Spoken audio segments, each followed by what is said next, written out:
Welcome back to Bleeding Blue, a sit-down podcast with Exeter's athletes. I'm Adam Cooke, the host of this production, as well as a writer, reporter, soccer announcer, and baseball manager at Exeter. Today, I talked to Alex Kelsey, one of Exeter's top athletes in the class of 2024. Alex is a two-sport athlete, competing in basketball in the winter and baseball in the spring. He is currently committed to St. Joseph's University in Philly to continue his academics and baseball career. We talked about his commitment, state championship run, senior year, and more. I hope everyone enjoys this show.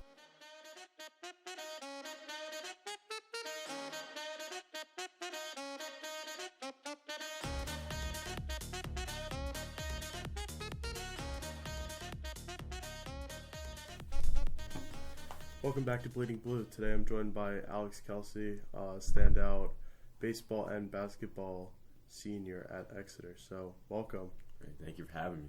How you doing today? I'm doing pretty well. Just the beginning of the day. How are you doing? Yeah, I'm good. So, can you just introduce yourself a bit? Who you are, what you do. I'm Alex Kelsey. I play baseball and basketball. I'm committed to St. Joe's to play baseball. I had a pretty good basketball season this year, and we're playing pretty good right now for baseball. Yeah. So with the team right now, kind of the middle of the season, playoff races are heating up. Yeah. A lot of Berks One's games this week, next week. So, What are those games like to play in? Those meaningful ones that really mean a lot for the playoffs. They just mean a lot to us because sometimes we don't pull out that dub. We don't play to our 100% standard that we should be playing to. But I feel like in the second half of the season we'll be playing to our standard and pull out some big Berks One games this second half of the season. How much playoff experience have you seen so far in your baseball career? Well, so I've made the playoffs every single year. Last year we didn't make counties, but we made districts. We made actually a pretty good run in districts as a 15 seed. My sophomore year we made it all the way to states. In the first round we lost, unfortunately. And then my freshman year we made it to districts, but we didn't win anything. What is that experience like to have, and does that, do you feel more prepared? Does that excite you more because you've already been there? I feel like there's like a little bit more pressure, but I like the pressure somewhat because it motivates me to play better in somewhat of a way. And on the basketball team, you guys made it all the way to the state championship. Yeah. Talk to me about how that run was and what it felt like to make it all the way there. I mean, it was just a great run, like just to play with all your teammates that you've been playing with for a while, just to make it all the way to the state chip. It was just a great experience. What was it like this past season? You guys made it to states again. It was your final season of basketball, so now you get to reflect on your whole basketball career. I mean, people thought that we weren't going to be good because we had a first-year coach, but we really exceeded expectations than we did, as we should have, with our first-year coach, and I feel like it was like a pretty successful season. What was it like having Coach Van Gorder for the first year at the helm? What did he do differently, in your opinion? Well, I feel like he was more prepared than my old coach, which was kind of like new to me because I didn't really have to like show up to practice on time sometimes. But if I wasn't at practice on time, he would be like on my behind and make me run and all that. And I wasn't really used to that. Yeah. How do you think you've worked both at practices and outside of school sports to become a better athlete? I feel like it's really my dad that really pushes me to be that better player or that better person to work out on your own and do stuff on your own to get better, because not everything is going to be just given to you, so you have to work for everything. Do you play for any travel teams? Well, I played for the Berks County Bulls, but now I can't play because I'm too old. But I'm playing in a men's league this summer for the Alvernia coach, and that's going to be pretty good. Did you work with Mike Spidali with the Bulls? Yes, I did. Nice. Yeah. I used to work with him for a little bit when I played. Really? So he's nice. Yeah. What is it like when you have a guy that played in the minor leagues and played on that kind of stage, being able to coach you? Well, I feel like it was just like a really good advantage for me because he played the same position as me, and I could just ask him for tips on what I could do better and what I can do to be a better baseball player.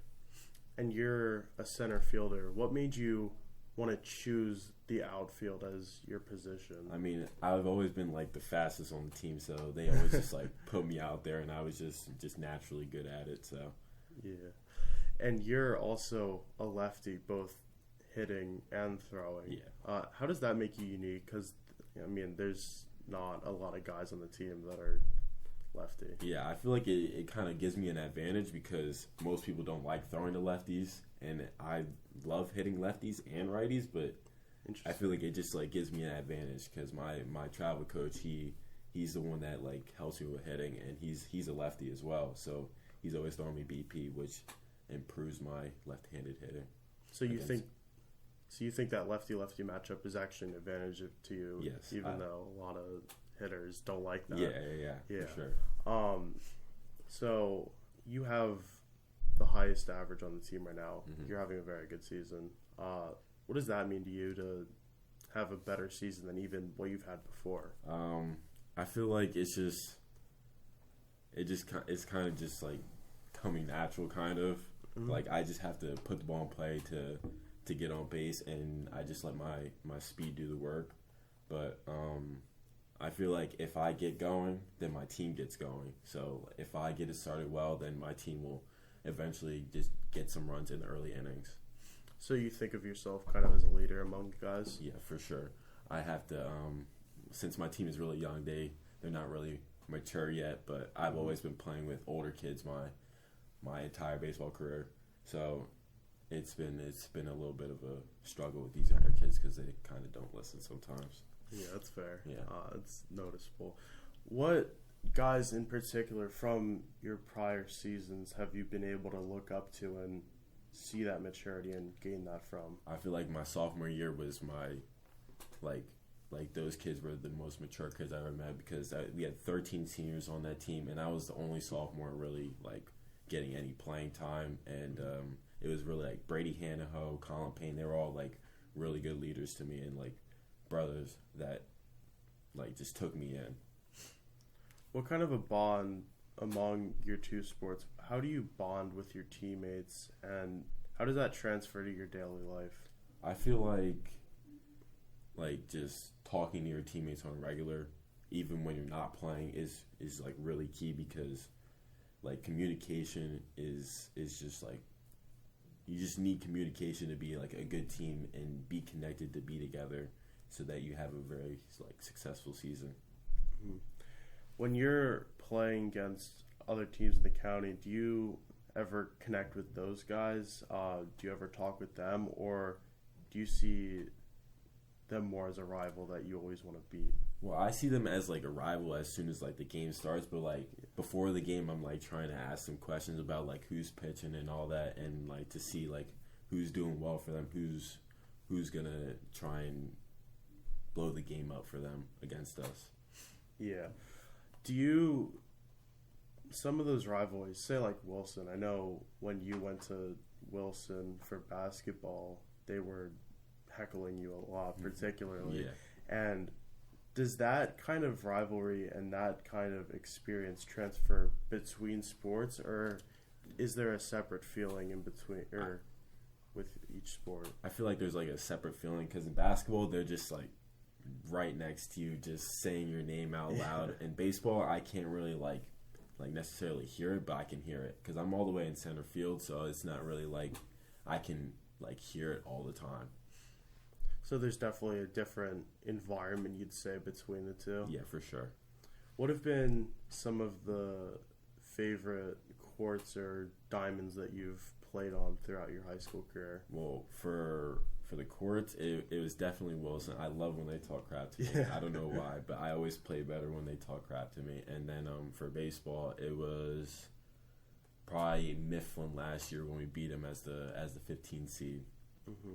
What was that moment like to be such an underdog and prevail against a really good team that's also in the county? Yeah, I feel like we had a really good shot at that game because Devin didn't pitch either of the games against Mifflin, so I feel like we had a good shot, and especially after he hit that first batter in that game, I knew that he was locked in for the rest of the game. So it was good because they hadn't seen Devin's pitching. Yeah. It makes sense. Um, so we're gonna do some rapid fire questions quick, just Yeah. about you. Yeah. Don't feel pressure to go too quick, but I'm just gonna list a few things off. Okay. So, favorite jersey design that you've worn at Exeter? Definitely our black and white basketball jerseys. Those are clean. Yeah. Favorite number? 3. Favorite shoe? Yeezys. Which type? The 350s. Favorite music genre? Pop. Favorite pop artist? Drake. Funniest teammates that you've been with? For basketball, it's definitely Eddie. And then for baseball, I would say Brandon. Favorite sport to watch? I would say baseball, but in a playoff scenario. Are you a Phillies fan? Yeah, I am. Yeah.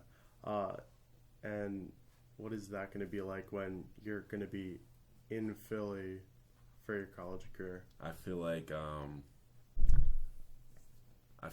like I can go to the games definitely when I'm down there, and to see the environment just a couple of times while I'm down there. Is that nice because you're going to be at college playing and you're just going to be an hour away from your hometown and your family? Yeah, I feel like it's just going to be easier for me because my family loves to come watch me and play, and my other family that lives in Norristown, they're much closer than my parents, so they're going to be definitely coming down to some games too. What were some other factors that made you commit to St. Joe's? Definitely their brotherhood. They don't really have any transfer there. I think they have one transfer in the last 3 years, so that brotherhood was really what made me commit. What are you planning on majoring in and pursuing past college? Well, I'm going to major in sports management, and then I'm going to try and become an athletic director. I'm really interning right now with Legath to get an inside look on what he does, and I realize that you have to have people skills to be an athletic director and talk to everybody. I mean, what kind of an opportunity do you think that is to have the internship with Mr. Legath? I feel like it just gives me a major advantage because if I don't pursue baseball after college, then I have to get an internship with other schools and get it another inside look, but actually do stuff and call people, email people, and all that. Are you and Mr. Legath super close because you intern and you play 2 sports? Yeah, I feel like we have a pretty good relationship. Do you look up to him at all in different ways? Yeah, most definitely. Who are some other people that you look up to on a daily basis that kind of shape who you are as a person? Well, definitely my dad and a couple of my friends, because they always get on me about certain stuff, about not working hard enough, and just not working hard enough most of the time. How much work do you think you're putting in year-round, even when there's no sports going on in the summer and the fall? I feel like I'm putting in a good amount of work. I'm still trying to gain a couple of pounds, trying to get to 185 before I go to school. And I feel like just going to the gym just in the morning and then I have to go to work in the afternoon is going to be a little bit difficult in the summer. Yeah. You said work? Yeah. Where do you work at? I work at Redner's. Nice. Yeah. What are some of your gym routines and some of the ways that you're building your strength? Well, so when I go up to my trainer, he's mostly doing like full body workouts. It's never one certain area of a workout. It's just a lot of fast moving stuff and rep sets and all that. So I'm really benefiting from that. Has there been any other specific trainers that you've been working with for baseball and basketball that improve your game there? I went to Burke's Elite Training, and he helped me with my running motion, and I was running a 6'7", 60-yard dash, and he got me down to a 6'5", 60-yard dash in a matter of 3 weeks. So I would say that really helped me. What kind of opportunities are there at Exeter for training and improving and practicing? I mean, how much is offered scholastically for that? I feel like just taking the strength classes is a huge benefit because most schools don't even have like a strength room or anything. So I feel like if you take that class, you could really benefit from it. Mm-hmm. What does it mean to you to be an Exeter Eagle and bleed blue?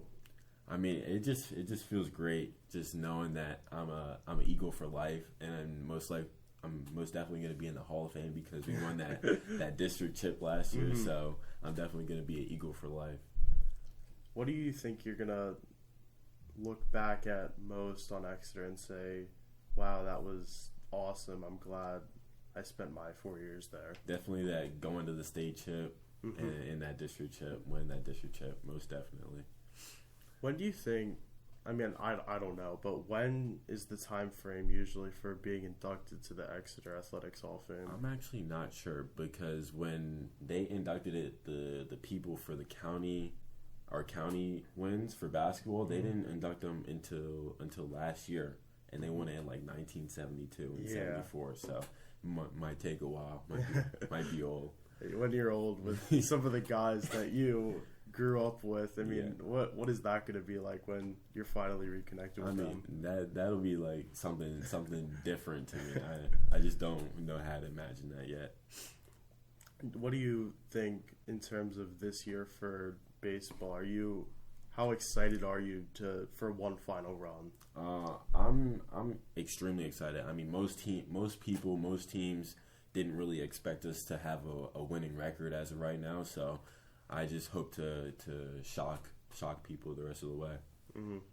And there's only 2 months left of the school year before you're graduated. So what is it like to finally be soaking it all in? I mean, this is it really. Yeah, it's just it still hasn't really hit me, but senioritis definitely hit me in like the first quarter. But me not coming back next year still hasn't really like kicked in yet. What has your workload been like in your senior year compared to prior years in terms of schoolwork? I mean, I used to have like homework every single day, but now I just have English class as of right now. It's the only real class I have. What was it like playing 2 sports and having to, train, get better with those, but also manage that big workload? I feel like I did a pretty good job with it because during basketball season, I would still be working on that other sport. And then in the summer, I would be going to like the summer leagues and all that while managing to play summer baseball with my travel team. What is that transition like between sports in the winter and the spring? Because, I mean, I know for that state championship run, the seasons were overlapping. So talk to me about that. I mean, it was a little bit difficult because I'm just running nonstop, and then I just go to baseball where I'm just standing there. It's not really like a competitive like state like every second of the game. So it was a little bit difficult. Yeah, and last year you weren't able to go down to Florida, right? Yeah. But this year you were? Yeah. So what are some of the implications of going down and be able to get that playing time before the season even kicks off? I mean, it most definitely helps when you see those live arms. It gets you just ready and in that groove, even though you just see like slower pitching or any type of pitching, it just helps you no matter what.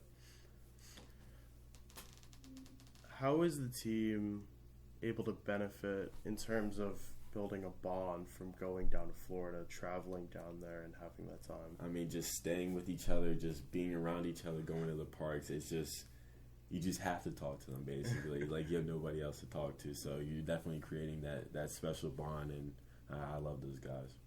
What challenges do you think you've faced at the high school level and had to overcome over these 4 years? I feel like definitely in my sophomore year, I fell into this slump where I was striking out like twice in a game, and it was just like throwing me off. I didn't really know what to do. But then I just was asking my coaches, some of my high school coaches, travel coaches, about what I could do better. And I just went to my travel coach just to hit, and he told me to change some stuff up, and I did a lot better in the rest of the year.